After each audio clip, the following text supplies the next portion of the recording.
हर एक नदिया के होठों पर समंदर का तराना है। यहाँ फरहाद के आगे सदा कोई बहाना है। वही बातें पुरानी थी, वही किस्सा पुराना है। वही बातें पुरानी थी, वही किस्सा पुराना है। तुम्हारे और मेरे बीच में फिर से जमाना है। तुम्हारे और मेरे बीच में फिर से जमाना है। जय हिंद दोस्तों, चलिए आज हम लोग शुरुआत करते हैं कुछ और इम्पोर्टेंट क्वेश्चन मैथ्स के, जो एग्ज़ाम को ध्यान में रखते हुए हमें कम से कम समय में लगाने की कोशिश करनी है। कई क्वेश्चन ऑप्शन से भी लगाए जाएंगे, जरूरी नहीं हर जगह हम लोग कैलकुलेशन ही करें, पूरा डिस्क्रिप्टिव ही लगाएं। जहां ऑप्शन से है वहां हम लोग ऑप्शन से लगाएंगे। क्लियर है? तो देखो, जब प्रैक्टिस करो तो हर टेक्निक आप अपनी यूज करें, ऑप्शन से लगाएं, है ना। कोई शॉर्टकट पता है उससे लगाएं। उससे क्या होगा कि आपके अंदर का जो डर है एग्जाम में कि मैं ऑप्शन से लगाऊं कि ना लगाऊं, वो खत्म हो जाएगा।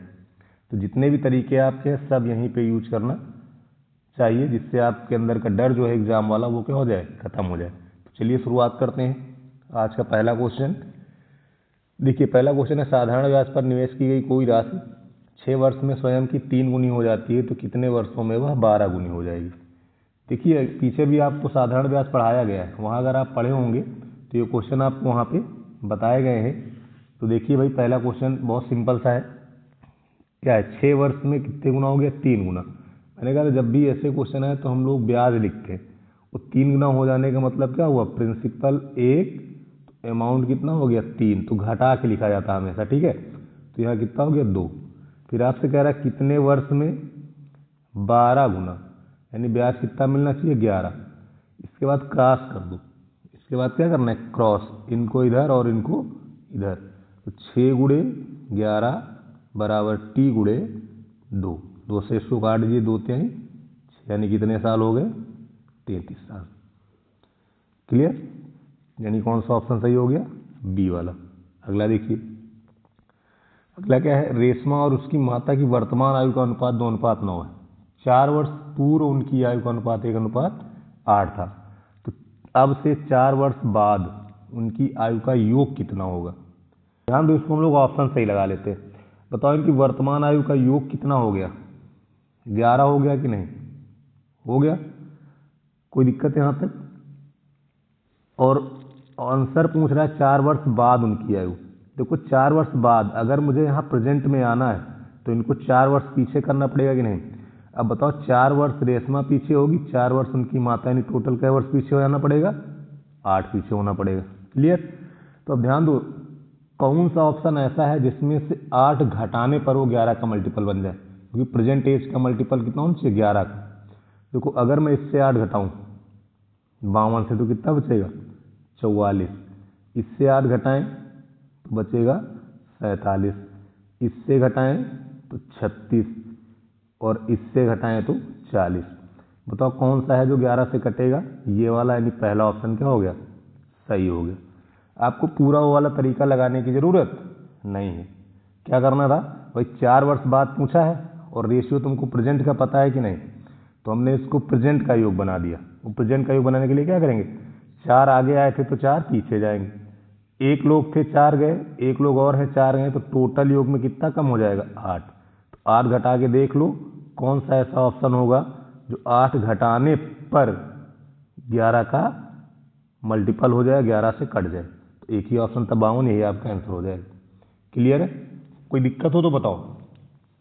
आप चाहें तो हम आपको इसको डिस्क्राइब करके भी बता सकते हैं, लेकिन मुझे नहीं लगता कि एग्जाम में आपको डिस्क्राइब करने के बारे में पूछेगा। आपको जितना शॉर्ट आ सकता है आप उतना शॉर्ट लगा सकते हैं। क्लियर है? क्वेश्चन देखिए, अगला एक ए अनुपात बी बराबर 2:3, बी अनुपात सी बराबर 3:4, बी अनुपात सी बराबर 3:4, सी अनुपात डी बराबर 3:5, तो ए बी सी डी का अनुपात क्या होगा। देखो इसको पूरा हल करने की जरूरत नहीं, सी और डी का रेशियो कितना है, 3 और 5। तो देखिए कहाँ पे 3 और 5 बन रहा है, इसको अगर हम लेंगे तो ये बन रहा 3 और 4, तो ये ऑप्शन होगा नहीं, ये भी नहीं होगा, ये भी नहीं होगा, बचा गया यही तुम्हारा सही है।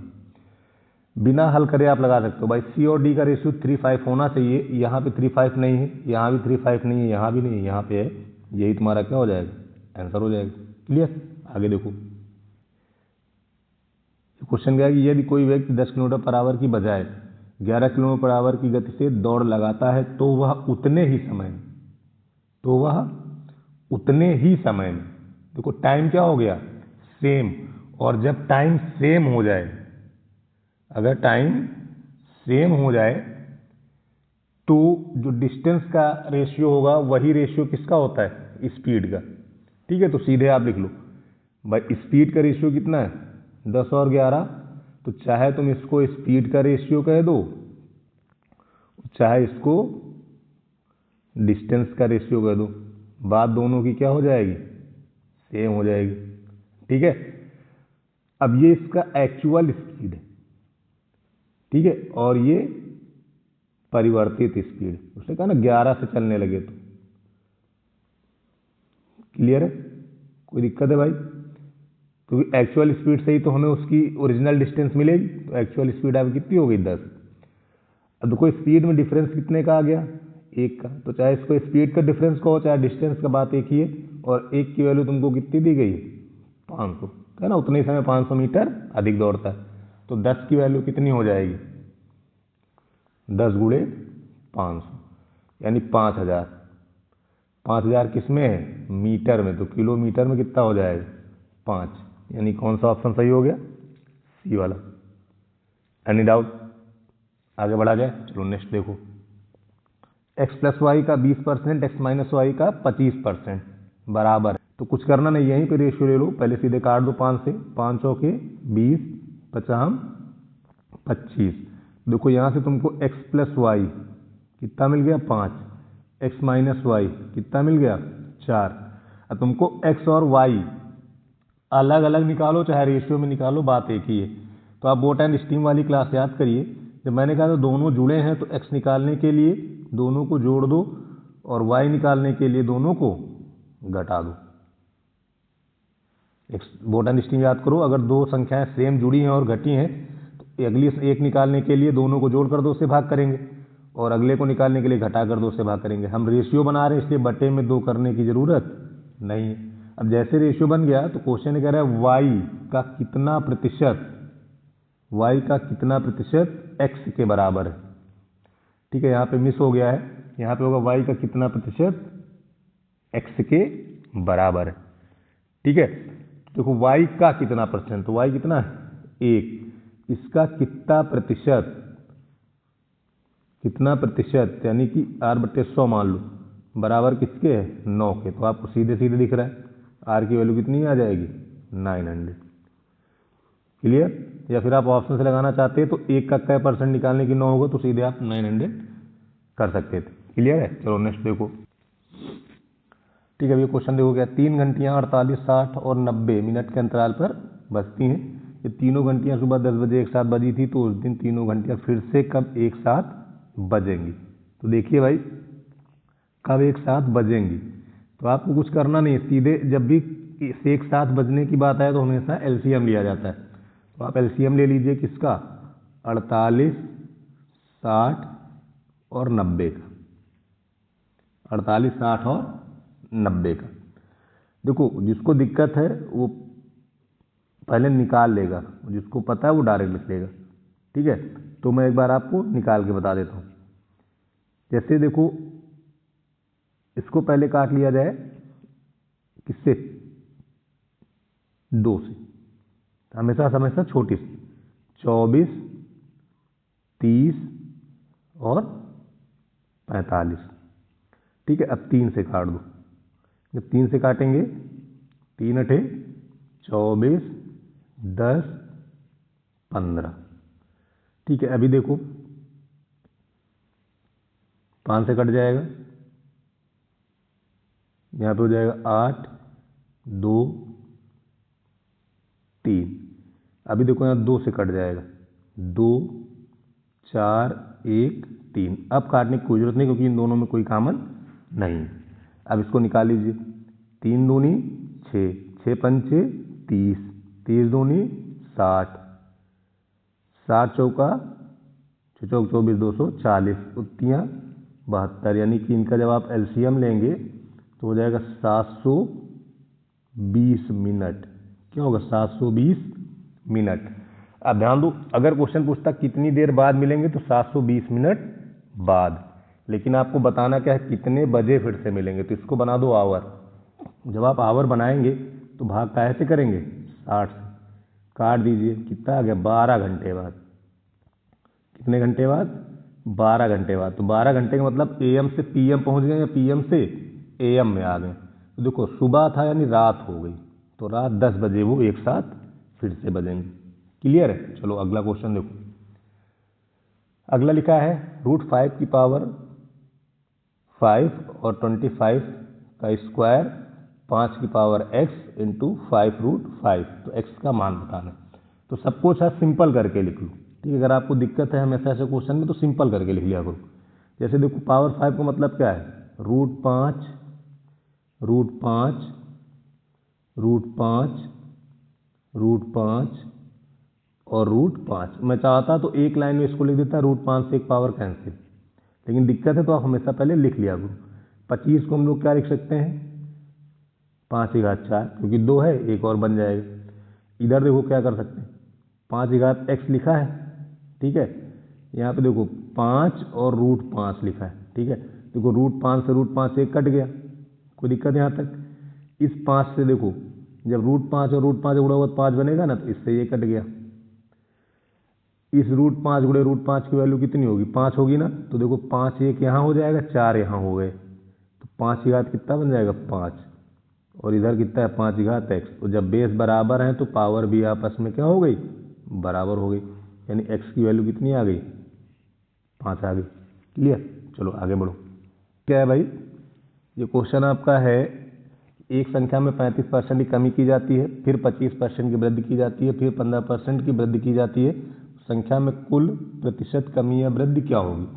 तो देखो, ये जो 35% है, 35%, इसकी वैल्यू कितनी हो जाएगी? 7/20। 25% की वैल्यू कितनी होती है? 1/4। और जो 15% है, इस 15% की वैल्यू कितनी होगी भाई? 3/20। 15% की वैल्यू कितनी होती है? 3/20। अब इसी खाली मुझे लिखना है। देखो यहाँ पे हुई है कमी, कमी का मतलब 20 का समान 13 में। यहाँ हुई है वृद्धि, यानी 4 का समान 5 में। यहाँ भी हुई है वृद्धि, यानी 20 का समान 23 में। कोई दिक्कत हो यहाँ तक तो बताएं भाई। यहाँ पे आपकी कमी हुई थी तो 20 का 7 कम हो गया, 13 बचा। यहाँ वृद्धि हुई, 4 में 1 बढ़ा 5 हो गया। यहाँ पर 20 था, 3 की वृद्धि हुई 23 हो गया, क्योंकि 15% की क्या हुई थी? वृद्धि हुई थी। जो कटे उसको काट दिया जाता है। तो 5 चौके 20, और तो कुछ कटने वाला है नहीं। 4 चौक 16, दूना 32, यानी यहाँ पे हो गया 320। इधर कराएंगे 23 तियाँ 69, यानी 9 हासिल आया 6। 23 से कन्नम 23, 23 6 29। देखो 320 से कितना हो गया? 299। तो कमी हुई है। जब कमी हुई है तो आप देख रहे वृद्धि वाले ऑप्शन सीधे क्या हो जाएंगे?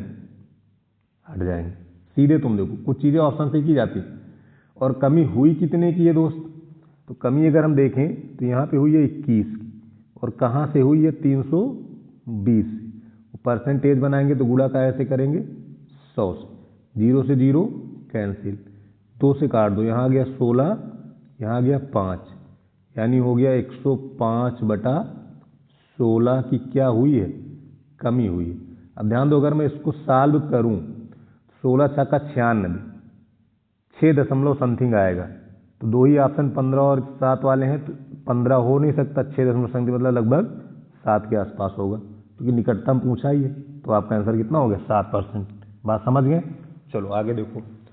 अगला क्वेश्चन ये कह रहा है कि एक दुकानदार 2 टीवी सेट प्रत्येक को 20,000 रुपये में खरीदा जाता है।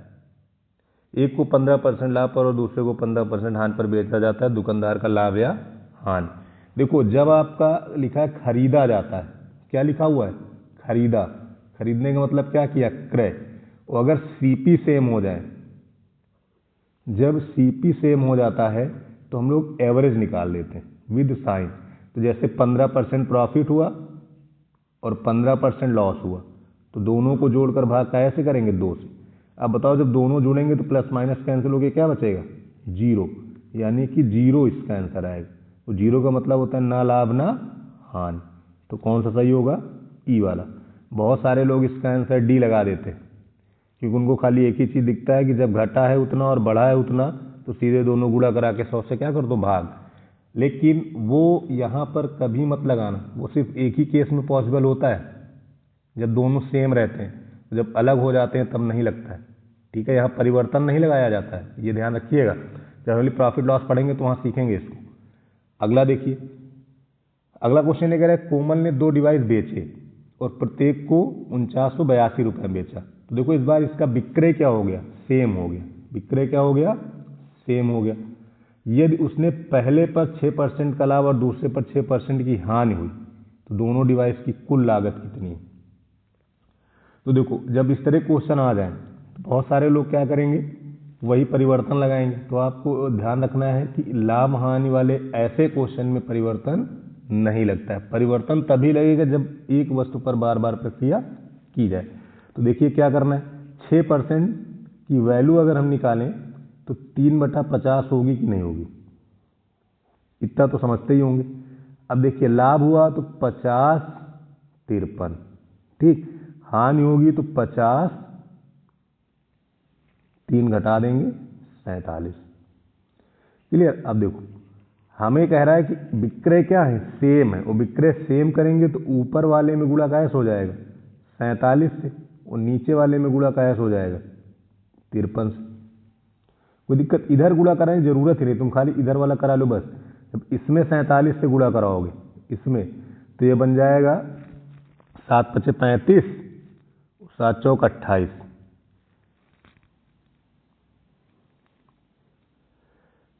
अब देखो जब इसमें गुणा कराएंगे 50 में 47 तो 7 × 5 = 35 और 4 × 5 = 20, यानी कि बन जाएगा 2350।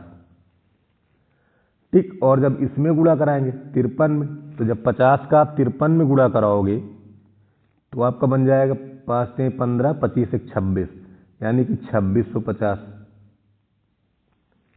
कोई दिक्कत है? आपसे दोनों डिवाइस की कुल लागत पूछ रहा है, तो दोनों डिवाइस की अगर कुल लागत देखें तो इनको जोड़ लेंगे। जब जोड़ेंगे 0 5 5 10 की 0, 6 3 9, 9 1 10, 4 1 5, यही मिला। हमें इसकी वैल्यू बतानी। अब ध्यान दीजिए, एक वस्तु का जो विक्रय मूल्य है वो ये है कि नहीं? यही तो है। इसका मतलब आपको 53 × 47 का मान दिया गया है। कितना दिया है? 4982। कितना दिया गया है? 4982। कोई दिक्कत यहाँ तक? अब एक चीज ध्यान रखना दोस्त कि 53 भी अभाज्य है और 47 भी अभाज्य है, तो आपको पूरा भाग 53 से और 47 से करना ही पड़ेगा। बात समझ रहे हैं? क्योंकि ये संख्याएं कैसी हैं? अभाज्य हैं। तो जब आप देखो पहले 53 से भाग कर लेते हैं, ठीक। और जब 9 बार लेके गए तो 9 × 3 = 27, 7 और 45 2 47, यानी 477। ठीक। उसके बाद 2 लाना है तो 4 × 3 = 12, यानी कितनी बार जाएगा? 4 बार जाएगा। तो 53 से कट गया। अब 47 दूना कितना होता है? 94 होता है। 47 दूने 94, तो 1 की वैल्यू कितनी मिल गई? 2 मिल गई। तो 5000 की वैल्यू कितनी हो जाएगी? 5 दूना 10, यानी कितना? 10,000। तो आंसर कौन सा सही हो गया? बी वाला। आप चाहो तो पहले 47 से काट देना, थोड़ा आसान हो जाएगा। ठीक है, अगर आपको दिक्कत है तो यहीं बगल में एक बार आपको 47 से पहले काट लीजिएगा। ठीक है, क्या करेंगे यहाँ पे? 53 × 47 बराबर किसके? 49 और 82। ये आपका स्मार्ट वर्क। अगर आप यहाँ गुणा कराते समय वेस्ट होगा, हम उससे अच्छा वहाँ कराएंगे नहीं, सीधे यहाँ लिखेंगे। 47 से काटो पहले। 47 47, 2 बच गया। बच गया ना 2। अब देखो 4 कब मिलेगा, सॉरी 2, इकाई पे 2 कब मिलेगा, जब इसमें 6 से गुणा होगा। ठीक, 2 बचा था, 1 लेंगे 28 जाएगा नहीं, 1 जीरो लगाएंगे फिर 6 बार चला जाएगा, तो यहाँ पे कितना हो गया 53 बराबर 106, तो 1 की वैल्यू कितनी हो गई 2। बात समझ गए। तो उसके बाद यहाँ पे वही करेंगे, 5 की वैल्यू निकालने के लिए 2 से गुणा कर देंगे। अगला देखिए, अगला है 12,540 रुपये की एक धनराशि ABC में इस प्रकार बांटा जाता है कि A के भाग और B तथा C के भाग का योग का अनुपात जो है 3:7 है, B के भाग और A तथा C के भाग के योग का अनुपात 2:9 है, तो C का भाग कितना है। तो देखिए भाई यहाँ पर बहुत आसान क्वेश्चन है। A का जो भाग है वो B प्लस C का रेशियो है 3:7। उसके बाद कह रहा है जो B का भाग है और A प्लस C का जो रेशियो है वो है 2:9। जब भी ऐसे क्वेश्चन मिले, चाहे आप यहाँ पढ़ें चाहे वर्क टाइम में पढ़ें, देखो जब तीनों मेंबर सेम है तो इनका योग भी क्या होना चाहिए, बराबर होना चाहिए कि नहीं। इधर योग बन रहा 10 और इधर योग बन रहा 11, बराबर करना पड़ेगा। तो बराबर करने के लिए इस वाले में गुणा काहे से कर देंगे 11 से, और इस वाले में गुणा काहे से कर देंगे 10। देखो यहाँ भी 110, यहाँ भी 110, जब इसमें आप 11 से गुणा करोगे तो ये बनेगा 33, ये बनेगा 77।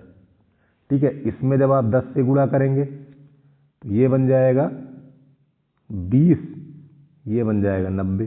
देखो यहाँ भी 110, यहाँ भी 110। अगर मैं ABC लिखूं, ABC, देखो A के सामने कितना आ रहा है यहाँ पे 33, ठीक, B के सामने कितना आ रहा 20, सारी चीजें दिख रही ना। अब देखो A 33 है और B कितना है 20, तो टोटल कितना हो गया 53, और कुल कितना है 110, तो C की वैल्यू कितनी हो जाएगी 57। C की वैल्यू कितनी बचेगी 57। यहाँ तक कोई दिक्कत है, बात क्लियर है। अब देखो मुझे कुल धनराशि कितनी दी गई 12,540, यानी 110 की जो वैल्यू है, टोटल तो 110 ही होगा ना, इसकी वैल्यू कितनी दी गई 12,540, तो 0 से 0 कैंसिल, ये 11 से कट जाएगा, 11 से काटिए भाई, 11 से अगर काटें तो 11 एकन्नम 11 बचा 1, फिर 11 एकन्नम 11, 11 चौक 44, तो 57 की वैल्यू क्या होगी 57 से गुणा कर दो। देखो 7 चौक 28, इकाई पर एक ही में 8 में है, बस उसी को आप टिक कर दीजिए, बाकी हल करने की जरूरत नहीं। यानी आंसर आपका कितना हो गया 6498। सी की वैल्यू पूछा था। यूनिट प्लेस पे हमेशा ध्यान रखो, अगर अलग अलग हैं तो आपको पूरा हल करने की जरूरत नहीं होती है। ठीक है, ये सब चीजें आपके टाइम को बचाएंगी। जब आप प्रैक्टिस, मैंने कहा जब प्रैक्टिस करो तो हर चीज आप उसमें लगा दो, जितनी चीजें आपको पता है वो सारी चीज इसमें लगा दीजिए। ठीक है, अगला देखिए, अगला एक कक्षा में 16 लड़कों का औसत जो है वो आपका है 61.25। फिर क्या शेष 10 लड़कों का औसत 47.75 है, तो लड़कों का औसत भार, सभी लड़कों का औसत भार क्या होगा ये आपको बताना है। देखिए दो तरीके हैं, चाहे आप गुणा करके लगा लो या फिर अंतर करके लगा लो। ठीक है, दोनों तरीके से आसानी से आएगा। अगर मैं एक चीज यहाँ पे देखूं तो 61.25 16 लोगों का था, 10 लोग जो हैं उनका है 45.75, ये तो है। अगर मैं इन औसत का अंतर ले लूं, ठीक है, 61.25 और 45.75 अगर हम डिफरेंस ले लें तो भाई डिफरेंस मिलेगा 15.5 का। अच्छा है 15.5 ये ज़्यादा है ना, ये वाला क्या है ज़्यादा है, तो कितने लोगों में ज़्यादा है 16 लोगों में, तो कुल इतना ही तो हो जाएगा। हमेशा ध्यान रखो जब कंबाइंड करना हो ना तो छोटे वाले को स्थिर कर दो, कितना ज़्यादा है उसको लिखो, कितने लोगों में ज़्यादा उसको लिख लो। अब बटे में इसको बांटना टोटल में, टोटल में बांटेंगे तो व्यक्ति कितने हो गए 26 हो गए, कोई दिक्कत यहाँ तक। अब इसको अगर मैं सॉल्व करूँ तो 2 से काट दो, यहाँ हो जाएगा 8, यहाँ हो जाएगा 13, ये तो होगा। अब 15.5 गुणे 8, 15 8 120 8 5 40, यानी 124/13। इसको अगर हम 13 से डिवाइड कर दें, अगर हम इसको 13 से डिवाइड कर दें तो देखो 13 नवैया 117 बचा 7, दशमलव लगाया 0 आया, हो गया 17, 13 पचे 65, यानी कि 9.5 के आसपास आएगा। क्लियर? हमारे पास था कितना? 45.75, यही तो था। तो इसको ऐड करेंगे तो यहाँ पे हो जाएगा 2, 9 5 14, 15 4 5, यानी 55.2। आंसर कौन सा है? यही तो है, 55 के आसपास। यही तुम्हारा आंसर हो जाएगा। भाई ज़्यादा सोचना ही नहीं है, हमेशा ऑप्शन से ही उसको हल करने की कोशिश करो तो आंसर क्या होते हैं? जल्दी आते हैं। आगे हमें हल करने की जरूरत नहीं भाई, 9.5 के बाद कोई और चीज़ भी आई होगी, लेकिन वहाँ तक जाने की कोई ज़रूरत नहीं। ठीक है, तो हमने 45.75 को स्थिर रखा, फिर देखा कि 61 कितना ज़्यादा है, तो मैंने देखा इतना ज़्यादा था 15.5। 61 था कितने लोगों के पास? 16 लोगों के पास, तो 15.5 16 लोगों में बढ़ेगा, 16 से मैंने गुणा कर दिया। फिर क्या किया कि मैंने कहा कि औसत सबका निकालना है, यानी सब में बांटना है। तो 16 10 कितना हो गया? 26, 26 से डिवाइड कर दिया, तो जो औसत था उसमें 9.5 के आसपास बढ़ जाएगा। तो औसत मैंने स्थिर कितना बना था? 45.75, उसमें मैंने जोड़ दिया, आंसर मिल गया। क्लियर? आगे देखो, अगला क्वेश्चन है, ए बी की तुलना में 3 गुना अच्छा कामगार है और इसीलिए किसी काम को बी से 60 दिन कम में पूरा कर सकता है। एक साथ काम करते हुए इस काम को कितने दिन में पूरा करेंगे? तो देखो, ए और बी दो लोग हैं। ए जो है बी से 3 गुना अच्छा कामगार है, यानी ए अगर 1 है तो ये कितना होंगे? 3। कामगार अच्छे हैं मतलब क्या दी गई? क्षमता।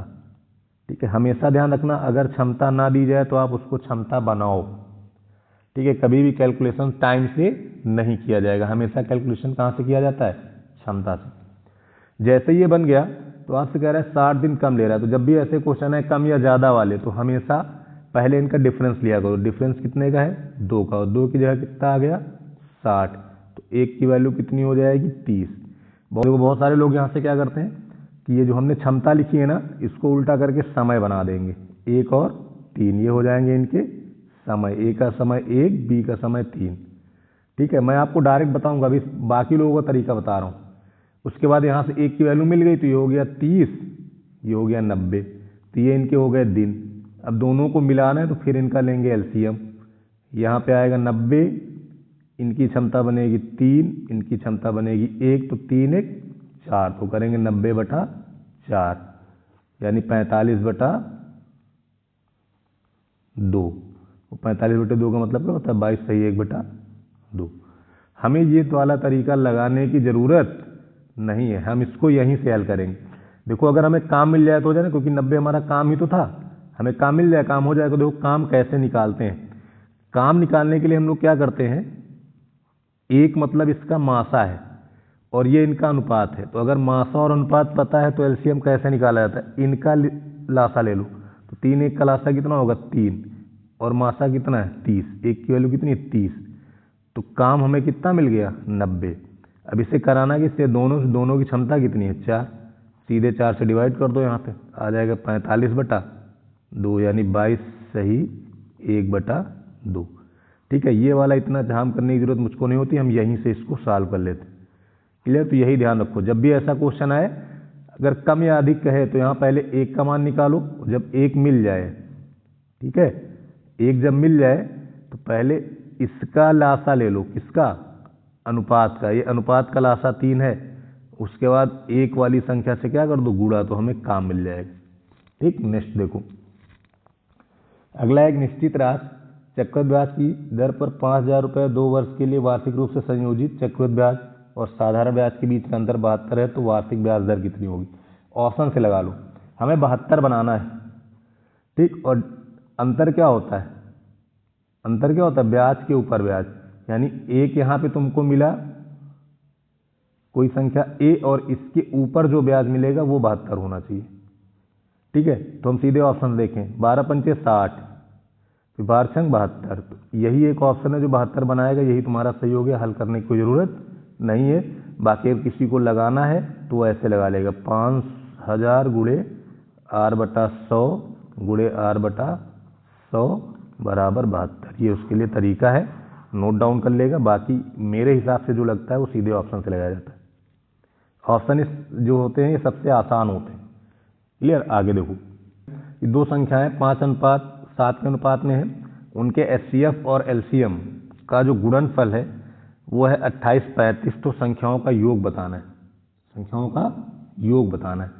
तो देखो देखो इसको कैसे किया जाए भाई। संख्या मान लो एक ए है एक बी है, ये 5 है ये 7 है। अभी इसको अगर हम हल करेंगे तो थोड़ा दिक्कत होगी, एक मान के लगाएंगे तो आप समझ नहीं पाएंगे। तो हम लोग क्या कर रहे हैं, इसको मान ले रहे हैं 5x और इसको मान ले रहे हैं 7x। ठीक है। अब थोड़ा ध्यान दीजिएगा, मैं आपको बेसिक से समझाने की कोशिश कर रहा हूँ। अगर इसका आप एचसीएफ लिखेंगे, एचसीएफ का होता है दोनों में कॉमन हो यानी x। अगर मैं इसका एलसीएम लिखूंगा, जब एलसीएम लिखूंगा देखो एलसीएम क्या होगा, जो कॉमन है पहले उसे लिख लो, बाकी चीज़ों को बाद में गुणा कर दो, तो ये इनका क्या हो जाएगा, एलसीएम हो जाएगा। तो क्वेश्चन क्या है कि इनका गुणा दिया गया है, यानी एचसीएफ गुणे एलसीएम, ये तो बनेगा। ये पूरा एलसीएम है, ये एचसीएफ है, बराबर किसके, 28-35। 7 से काट दो, 7 चौक 28, 0 7 पचे 35। अब 5 से काट दो, 5 अठे 40, 5 इकन्नम 5। एक्स स्क्वायर की वैल्यू कितनी हो गई, 81। एक्स की वैल्यू कितनी हो जाएगी, 9। अब देखो तुमसे योग पूछा है, तो इन दोनों का योग कितना होगा, 12x। तो 12x की वैल्यू कितनी हो जाएगी, 12 9 108, यानी कौन सा ऑप्शन सही हो गया, बी वाला।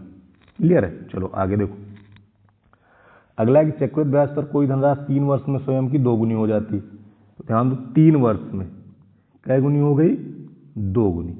तो आपसे कह रहे हैं समान ब्याज दर पर धनराशि कितने वर्ष में 8 गुना हो जाएगा, तो कितने समय में 8 गुनी हो जाएगी। तो जब भी चक्रवृद्धि ब्याज का क्वेश्चन है तो हमेशा उसके बेस बराबर किए जाते हैं। तो यहाँ तो बेस 2 है, इससे छोटा तो होगा नहीं, तो 2 की घात 1। 8 को हम लिख सकते हैं 2 की घात 3। देखो बेस क्या हो गए, बराबर हो गए ना।